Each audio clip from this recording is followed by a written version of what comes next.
경제를 보는 깊이, 경제를 깊게 바라보는 깊이 있는 시선, 예민수의 딥사이트입니다. 요즘에 코인 얘기 빠지면 젊은이들은 특별히 얘기할 게 없을 정도로 주린이에 이어서 가상화폐, 암호화폐 관련된 얘기가 워낙 뜨겁고요. 이전처럼 무조건 하지 마 이렇게 말려서 되는 그런 추세가 아닌 것 같습니다. 제대로 좀 알고 필요한 만큼 자산으로서 투자를 해야 될 그런 상황인데요.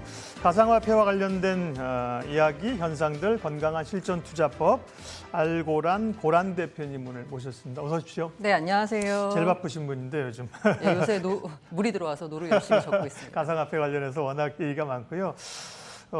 경제부 기자로 또 가상화폐 쪽에서 이름 날리는 기자셨는데 회사를 이제 창업하셨습니다. 알고란이라는 이름은 직접 지으신 겁니까? 주변에 지인들이 좀 지어준 겁니까? 직접 지었고요. 알기 쉬운 경제뉴스 고란TV의 약자입니다. 알고란. 그래서 네. 제가 좀 더 확장성을 표하기 네. 위해서 모든 경제뉴스를 커버하려고 나왔는데요. 네. 나오고 보니까 코인 시장이 워낙 뜨거워서 네. 지금 제가 블록체인 전문 미디어에 있다가 나왔거든요. 네. 지금도 역시나 코인 뉴스를 주로 브리핑해드리고 있습니다. 그렇군요. 네. 자, 비트코인의 열풍은 지난 몇 년 전에 우리 사회에 한 차례 하면 광풍처럼 불었고요. 후유증도 많이 남겼는데, 그렇죠?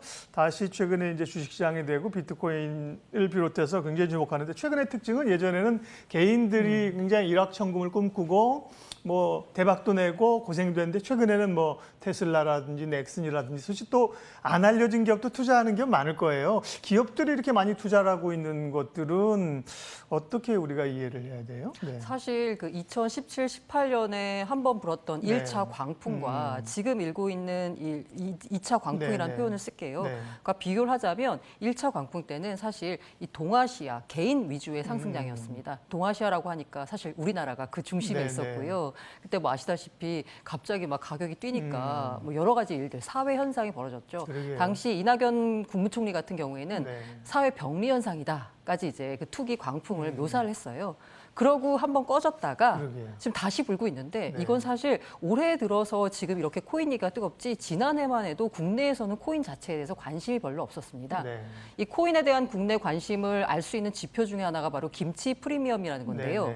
이 코인 가격이 글로벌 시세보다 얼마나 비싸게 거래되느냐를 의미하는 거죠. 2017, 18년에는 비트코인의 경우에도 김치 프리미엄이 제가 본 것만 해도 한 40%까지 붙었던 기억이 나거든요. 그런데 국내에서 투자 열기가 식으면서 2020년까지만 해도 이른바 역 프리미엄이 발생했습니다. 그러니까 국내에서 오히려 글로벌 시세보다 더 싸게 거래되는 거예요. 왜냐? 국내 사람들이 관심이 없었기 때문에요. 지금은 그럼 프리미엄이 얼마나 돼요? 그러고 있다가 2월까지도 마이너스였다가 3월 말부터 이게 갑자기 올라오기 시작하더니 20%를 넘었습니다. 4월 초에. 그러고 있다가 지금 현재는 한 7% 수준으로 내려왔는데요. 그 사이에 이제 은성수 금융위원장의 발언 등등이 있으면서 국내에서 약간 열기가 식긴 했는데 그래도 7% 선을 유지하고 있을 정도로 인기가 많습니다.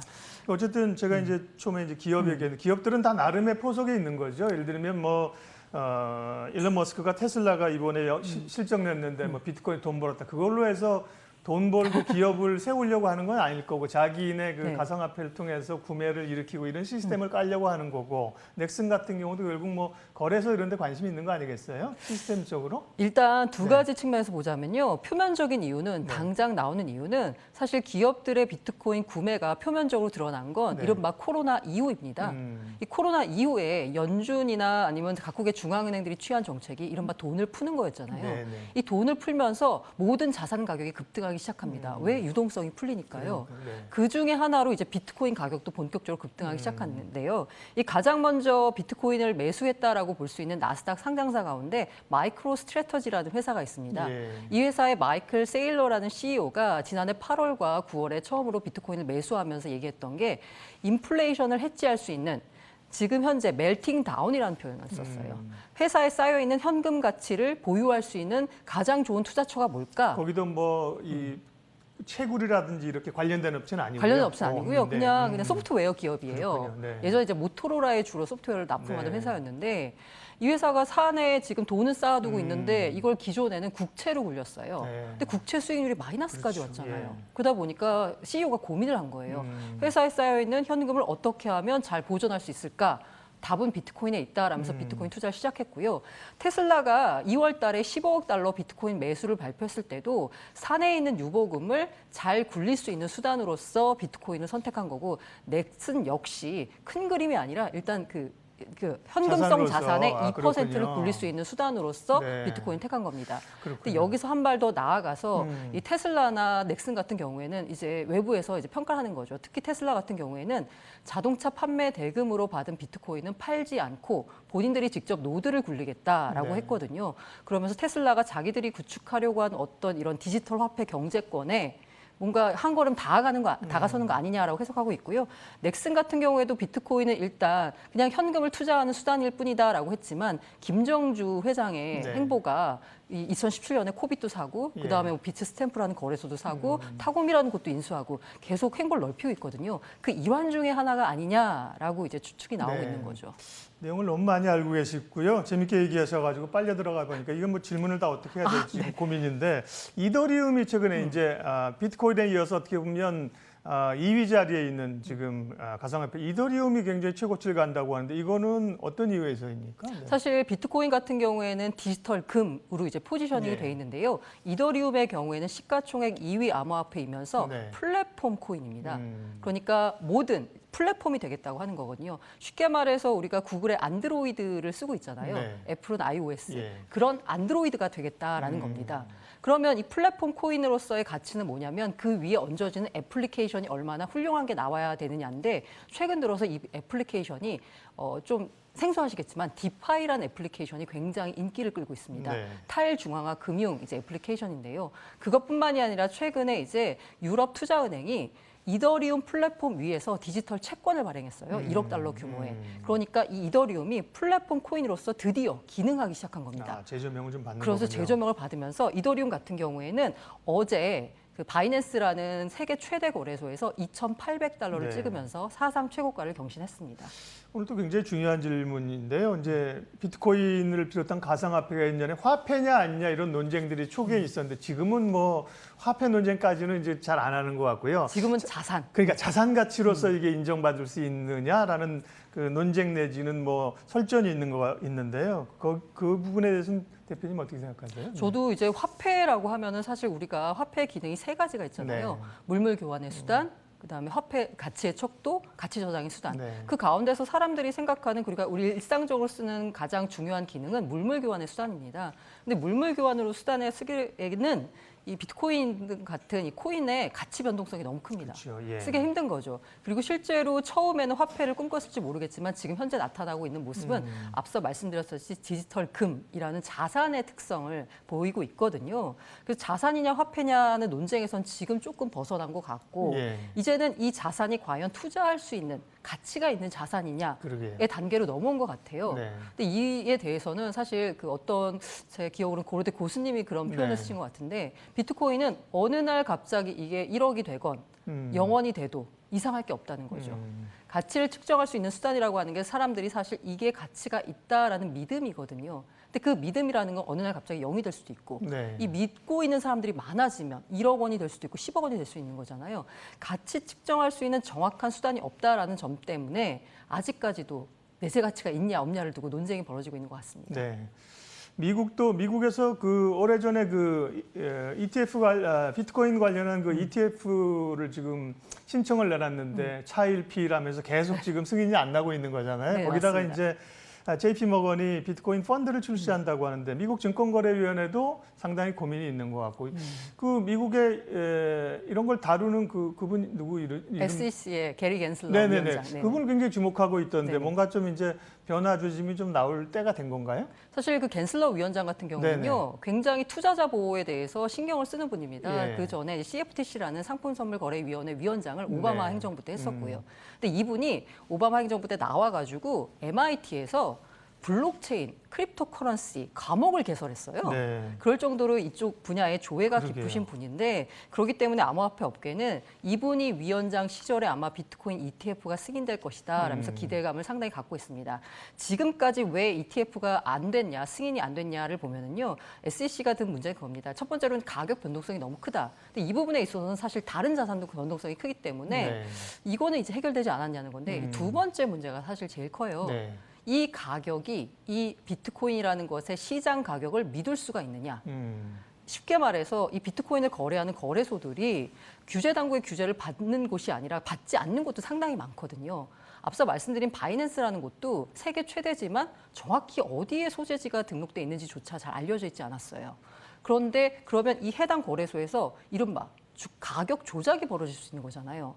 그러면 도대체 기초자산의 가격이 뭔지를 알고 그 ETF를 만드느냐. 그 투명성이군요. 그렇죠. 네, 투명성 부분에 문제가 떨어졌는데 이 부분도 지금 서서히 정비를 해나가고 있기 때문에 게리 겐슬러 위원장 시절에는 아마 나올 수 있지 않을까라는 기대감이 있습니다. 네. 가상화폐와 관련된 뭐 비트코인이나 그밖에 여타 통화라고 하는 뭐 알트코인이라는 단어를 아실 거고요. 최근에는 뭐 듣도 보도 못한 뭐 코인들의 잡코인이라는 얘기까지 나와서 대단히 혼란스럽고 그렇다고 그냥 간과하면서 그런 거 손대면 안 돼. 그러기에는 굉장히 시장에 침투나 관심이 높은 게 사실입니다. 전반적인 얘기를 여기까지만 하고요. 할 얘기 많지만 그래서 이제 사실 관심 있는 분들은 어떻게 해야 되느냐. 국내 직장인의 40%가 가상화폐 투자 중이라는 얘기도 있고요. 뭐 2030 모이면 코인 얘기 많이 한다고 말씀드려서 조금 더 현실적인 얘기를 뒷부분에 좀 지금 파트로 이어갈게요.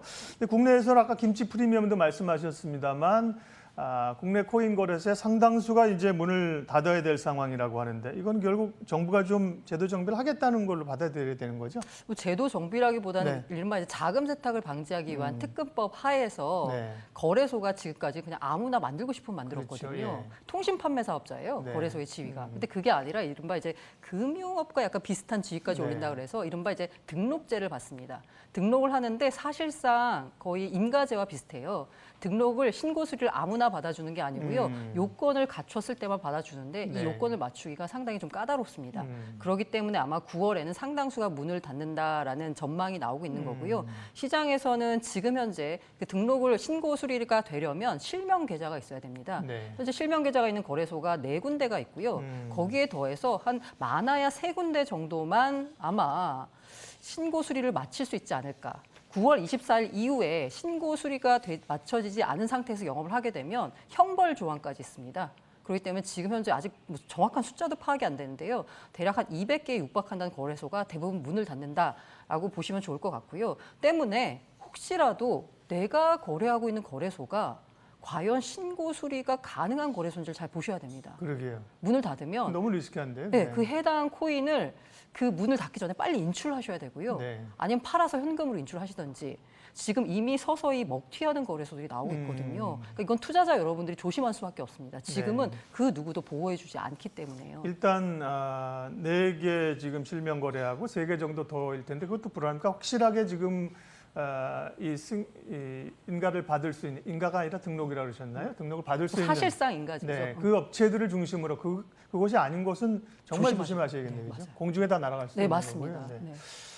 그런 점에서 뭐 요즘 너무 마케팅하면서 뭐 우리 거 물건 사주면 구독하면 코인 줄게 뭐 이런 것들이 막 나와서 저도 조금 우려스럽게 생각하고 있는데요. 일단 거래를 하시는 건 좋지만 거래를 하는 그 거래소가 신빙성이 있는가를 기본적으로 따지셔야 될 것 같고요. 그다음에 또 좀 가상화폐 투자할 때 좀 유의할 점은 지금 말씀하신 거래소를 선택하라는 거하고 또 뭐가 있을까요? 이게 그 우리나라의 특징이긴 한데요. 비트코인의 그 암호화폐 전체에서 차지하는 시가총액 점유율, 도미넌스라는 표현을 쓰는데요. 이게 보통 한 60% 안팎이었어요. 그러다 최근에 이제 알트코인, 특히 이더리움이 강세를 보이면서 도미넌스가 50%, 48%까지 내려왔거든요. 비트코인의 비중이? 네, 맞습니다. 그러면 전 세계에서 거래될 때 비트코인의 시가총액 점유율이 대충 한 50%니까 비트코인의 거래량이 가장 많이 나와야 돼요. 이게 정상적인 시장이거든요. 근데 국내 시장의 특징은 뭐냐면 비트코인 거래량이 가장 많이 나오지 않습니다. 가장 많이 나오는 건 이른바 뭐 도지코인. 이런 분들이 자극적인 걸 찾으시는 거예요. 네, 맞아요. 갑자기 하루아침에 뭐 몇 배가 뛸 수 있는 그런 자극적인 코인들을 많이 찾으시거든요. 거래량 상위권을 보면 굉장히 시가총액은 작은데 거래량이 많으면서 갑자기 급등하는 이런 코인들에 투자를 많이 하십니다. 그런데 대부분 그 코인들을 좀 뜯어보시면요. 이게 도대체 이 정도 시가총액에 의미가 있냐 싶을 정도의 코인들이 많아요. 그렇기 때문에 투자하실 때는요. 저는 그래서 누가 야, 뭐 투자해야 돼? 라고 물어보면 사실 그냥 일반적으로는 비트코인 하세요라고 하고 조금 친하면 비트코인 이더리움 하세요. 네. 그리고 조금 더 친한 사람이면 그때부터 이제 해당 코인에 대해서 좀 약간 설명이 들어갑니다. 네. 이게 마치 비트코인 같은 경우가 주식시장에서 삼성전자와 같은 느낌이거든요. 네. 이 주식 투자를 할 때 잘 모르면 삼성전자 투자해야 되잖아요. 네. 마찬가지로 코인 투자를 처음 하시는 분들이냐면 잘 모르기 때문에 비트코인 투자하는 걸 추천드립니다. 삼성전자나 안 되면 현대차로 이더리움으로 바이오 쉽게 손대면 고생하실 맞아요. 수가 있다는 네. 말씀이시고요. 아까 얘기하려다가 시간을 조금 미뤄놓은 얘기 시간이 되네요. 그 코인베이스가 상장을 했고요. 국내 업체들도 지금 업비트 이게 이제 뉴욕 상장 준비하고 있는데요. 업계 그쪽 사정을 아시니까 네. 뭐 쿠팡에 이어서 이런 회사들도 좀 뉴욕 갈 수 있을까요? 분위기 어떻습니까? 이게 첫 번째 약간 네. 지금 계속 언론을 통해서 얘기가 나오고 있는데 약간 정정해 드리자면 첫 번째로 일단 제가 그 최근 한 2주일 전에 이 두나무의 대표님과 전화 통화를 하면서 확인한 문제인데 일단 상장 준비 계획 있으세요라고 했더니 아까 제가 말씀드린 특근법 있잖아요. 아직까지 여기 통과된 곳이 한 곳도 없습니다. 업비트 입장에서는 이걸 만약에 통과를 못하면 사업을 접어야 돼요. 그렇기 때문에 상장이고 뭐고 지금 그거보다는 현안이 이 현안이 이 신고 수리를 마치는 거 여기에 집중돼 있습니다. 그 다음에야 상장이든 뭐든 신경 쓸 텐데 일단 만약에 특근법 수리를 마친다라고 가정했을 때 뉴욕이냐 국내냐를 치면 당연히 뉴욕을 택할 가능성이 높고요. 왜냐? 당연히 자본시장에서 이 기업 가치를 제대로 평가해 줄 수 있는 곳은 뉴욕 시장입니다. 쿠팡에서 봤잖아요. 네, 맞습니다. 코인베이스 같은 경우에도 지금 좀 주가가 떨어지긴 했지만 어쨌든 시가총액 100조 원을 인정받았거든요. 그런데 지금 현재 1분기 영업이익만 놓고 보자면 두나무가 실적이 더 좋아요. 업비트가. 왜냐하면 훨씬 더 거래량이 많이 일어나고 있기 때문에요. 그렇기 때문에 만약에 하게 된다면 게다가 국내에서는 금융권에서 아직까지도 코인 시장에 대해서 좀 안 좋은 시각을 갖고 있기 때문에 굉장히 조심스럽게 접근할 수밖에 없습니다. 그래서 만약에 상장을 추진하게 되면 뉴욕행이 될 가능성이 높고요. 그래야지 기업 가치를 더 많이 쳐받는다라고 볼 수 있습니다. 아까 잠깐 말씀하셨지만 사실 주식도 변동성이 큰 건 사실이죠. 그럼에도 불구하고 가상화폐는 참 더하다. 그래서 주변에서도 저희도 이제 방송하면서 말리다가 이제 말리다 안 돼갖고 요즘은 하실 거면 조금만 해라. 그러니까 전체 자산이 훼손되지 않을 정도로 해라는 그 대안으로서 저희는 그렇게 얘기를 하고 있는데요. 고 대표님은 전문가이시니까 지금 코인을 좀 하고 계신 분들 혹은 워낙 얘기가 많으면 사실 흔들리거든요. 해볼까 하는 분들을 위해서 마지막으로 뭐 실전, 전략, 팁 얘기해 주십시오. 네. 전략이라기보다는 저는 그냥 마인드 컨트롤이 가장 중요하다고 보는데요. 제가 이 말을 꼭 항상 해요. 10배 먹을 생각이면 10토막도 각오하라. 코인 시장으로 다 10배 먹을 생각으로 들어오시거든요. 근데 10배 먹는 분들은 1%가 될까 말까예요. 대부분 10토막이 나는 경우가 많습니다. 그럼 10토막이 안 나려면 어떻게 해야 되냐? 이른바 안정적인 검증된 코인에 투자해야 되는 거거든요. 그런데 그 순식간에 등락률에 약간 눈이 멀어서 이른바 이런 잡코인들을 들어가시는데요. 투자하실 때는 마음이 10배 먹을 생각이면 10토막도 각오하는 마음으로 그 각오, 비장한 각오로 들어가셔야 할 것 같습니다. 이런 것도 있을 것 같아요. 아까 조금 말하니까 이건 날려도 괜찮아. 이런 마인드로 하시는 것도 있는데 투자라고 하는 게 이렇게 혼마 문외의사가 얘기했나요? 장난삼아 투자하지 말아라. 뱀 가지고 장난하다가 물려 죽을 수도 있다 이런 얘기를 했는데요. 그러게요. 그럼 이제 이 관련해서 어쨌든 이 자산이 어떤 건지에 대한 공부가 좀 필요하잖아요. 맞습니다. 어떻게 좀 가상화폐나 암호화폐에 대한 공부 내지는 그래도 우리가 주식 같은 거 HTS 키면 이게 차트부터 해서 기업 정보까지 쫙 잘 나오거든요. 가상화폐에 관련된 정보들을 좀 볼 수 있는 방법도 좀 알려주세요. 이게 아직까지 정보를 접할 수 있는 통로가 솔직히 말씀드리면 대부분이 영어 자료예요. 그렇기 때문에 약간 접근성이 약간 제한돼 있고요. 그리고 우리가 뭐 밸류에이션을 보는 지표라든가 이런 여러 가지 리서치 회사들이 있잖아요. 그런 비슷한 회사들이 이 코인 쪽에도 있습니다. 근데 대부분의 정보가 유료로 제공되기 때문에 약간의 허들이 있어요. 그렇기 때문에 투자하시는 분들 같은 경우에는 그 모든 뭐 주식시장도 마찬가지겠지만 제가 조언드리고 싶은 건 뉴스를 좀 주목하셔라라는 겁니다. 뉴스가 오히려 헷갈리게 하는 거 아니에요? 아니 그 뉴스를 보시고 한글 뉴스를 보신 다음에요. 이게 의미 있는 뉴스다라고 보면 원문을 보셔야 됩니다. 이게 약간 조금 어려운 점이긴 한데 원문을 읽는 게 이 코인 시장에서 훨씬 중요하고요. 그리고 또 하나 팁을 드리자면 코인 업계에 굉장히 중요한 인사들이 있습니다. 대표적으로 뭐 일론 머스크나 아니면 DCG 그룹이라는 곳의 회장인 베리 실버트 이런 몇몇 인사들이 있거든요. 그 인사들의 트위터를 팔로잉하는 게 굉장히 중요합니다. 중요한 말씀이십니다. 그러니까 투자자들은 혹은 뭐 미국 아까 뭐 게리 겐슬러도 그렇고 중요한 인물들 쫓아가고 요즘은 맞습니다. 뭐 외국 원문들도 사실은 번역기 쓰면 꽤 잘 나온다고 하던데요. 가능하면 원문에 접근하면서 그 중요한 인물들을 트위터를 팔로잉하는 게 가장 정보를 빠르게 접할 수 있는 방법입니다. 네. 중심을 잡아주셨습니다. 그러니까 뭐 코인 가운데 어떤 코인이 좋아요 이런 건 오늘 물어볼 필요가 없는 겁니다. 중심을 잡는 게 중요하고요. 예. 가상화폐 관련해서 뭐 어렵기도 하고 워낙 혼재된 뉴스가 굉장히 많이 나와서 어려웠는데 오늘 고란 대표님이 오셔서 머리가 좀 맑아진 기분입니다. 딥사이트 알고란 고란 대표님과 함께 가상화폐 관련된 이야기, 투자법, 멘탈 이야기 함께했습니다. 고맙습니다. 네, 감사합니다.